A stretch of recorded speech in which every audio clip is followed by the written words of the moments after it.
Now that we have a basic understanding of sheet metal parts, let's move on to creating a weldment. Now, weldment is, in its own right, a very handy tool.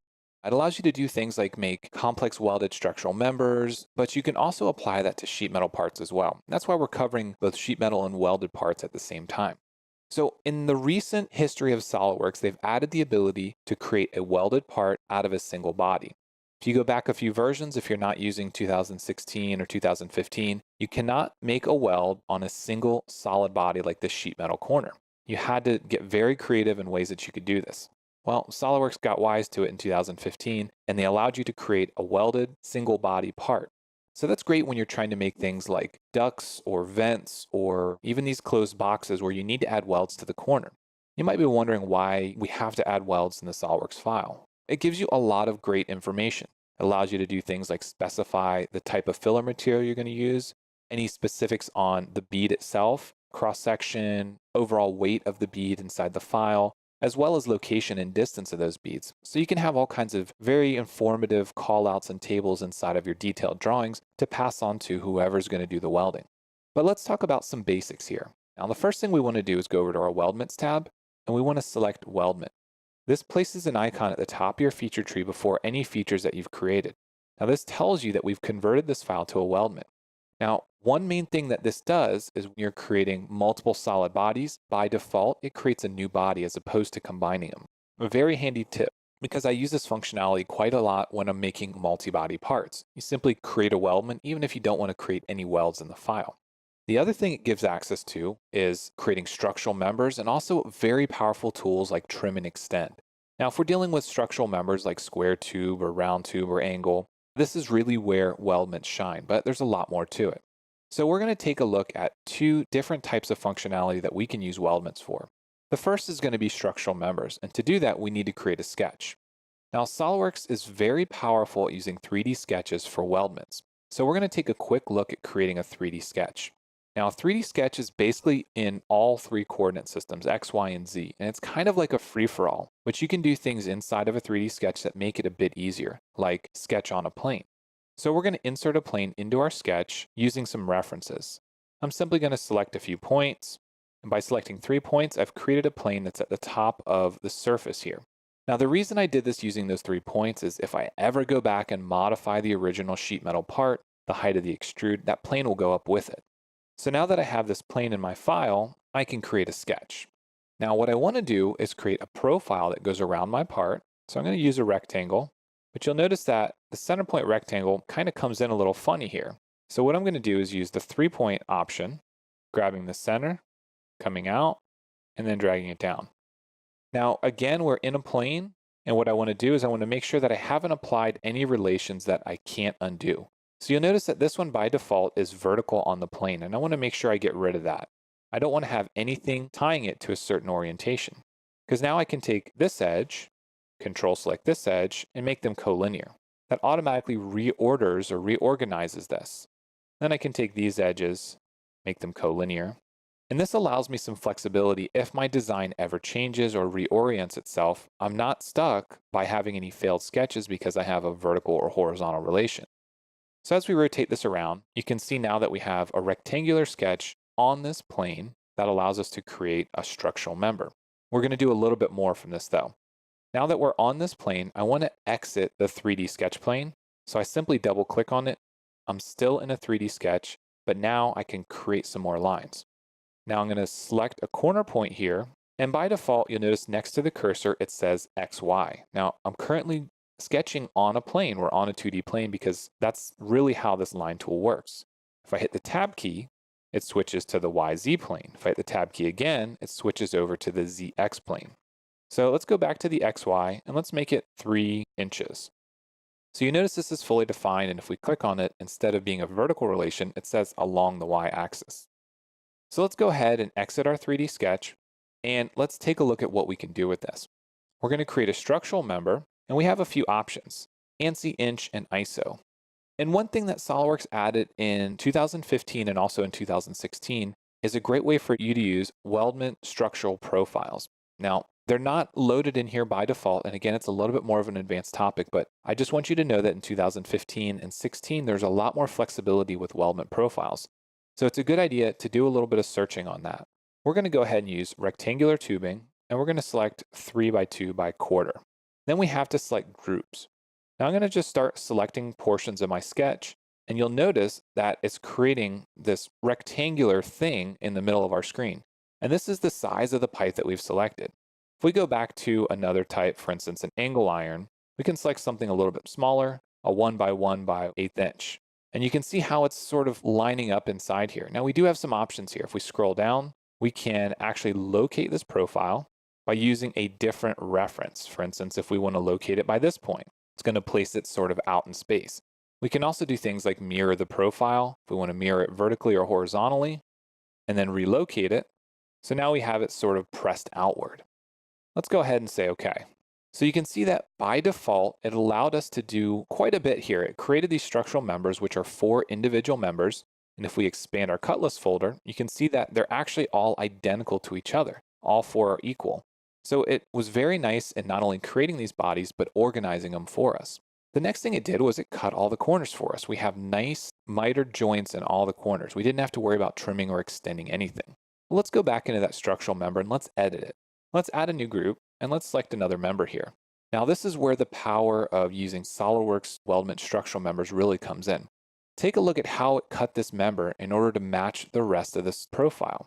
Now, of course, we can again locate the profile, we can mirror it, we can do a lot. And you wouldn't typically do this with something like angle iron. But if you're using round tubing or if you're using square or rectangular tubing, it's very handy to have this sort of functionality where you can come in and you can have it automatically cut these bodies for you.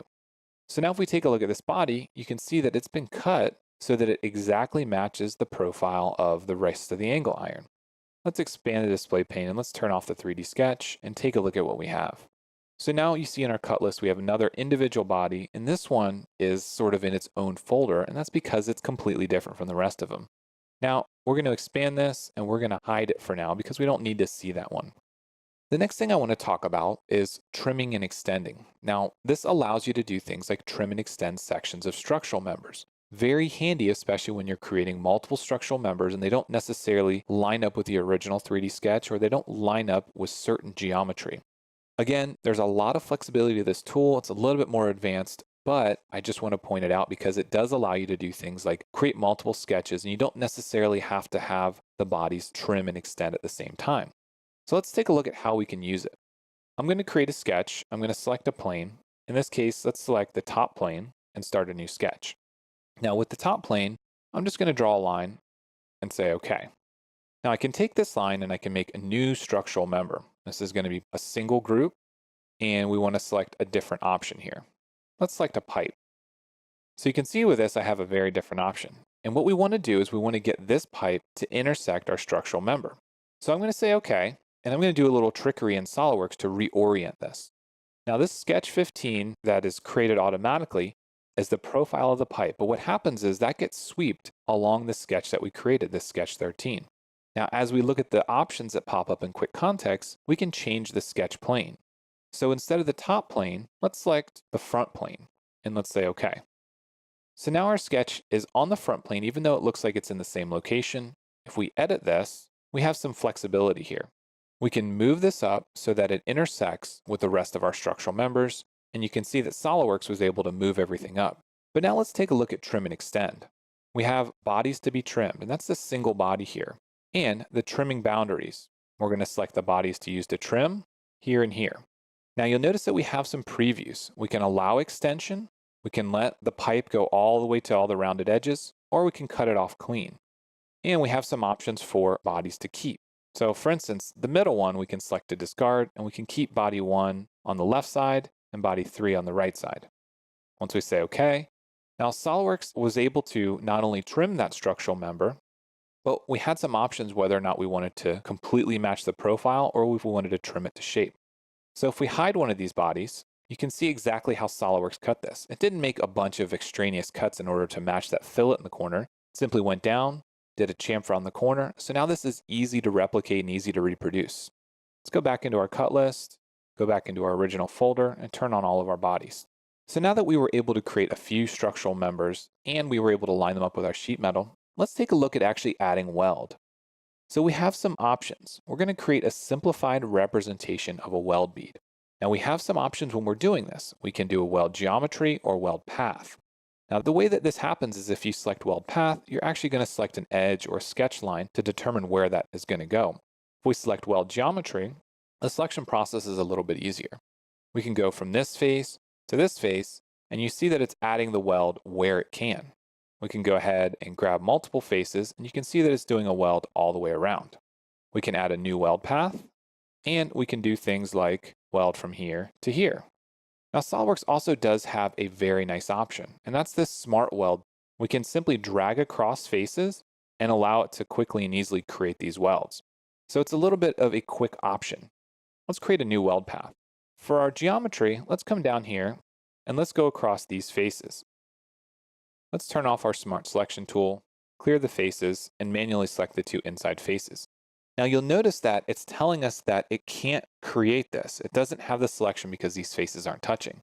But we can change this by manually selecting an edge that we want to apply the weld to. So you can see that we can quickly and easily add a weld between a single solid body in this corner. Let's add a new weld path and go between these two faces, a new weld path between these two faces. Let's go ahead and say OK at this point. Now inside here, it doesn't really look like anything happened because these welds are really small. We can go back in and we can modify those welds by going into our Weldment profile or into any of the features that were used to create those welds. For instance, if we double click on this, you can see that it brings up an ISO weld symbol property. You can modify this information such as the field or site. You can modify the weld symbol, the profile, what the weld's actually going to look like, and add any other detail that you need. And all this information can be shown not only in the 3D view, but it can also be shown inside of your detailed drawing. Now, what if you wanted to modify the weld you already created? Well, if we scroll back up in our feature tree, we have a weld folder. You notice that all the welds are collected based on size and selection. If we go into properties, you see that it brings up our weld bead properties list. Well, unfortunately, in order to modify the actual weld beads, we have to edit the feature. You notice that it goes back and it modifies the weld path. So each time we create a new weld path, we'd have to modify them individually. Let's say that we wanted to have an 1/8 inch weld here. You can say OK. You notice that it reorganizes it based on its size. Let's go back and modify a few more. Let's say that in this case, we actually wanted quite a bit bigger weld bead. Let's say 1/4 inch. Say OK.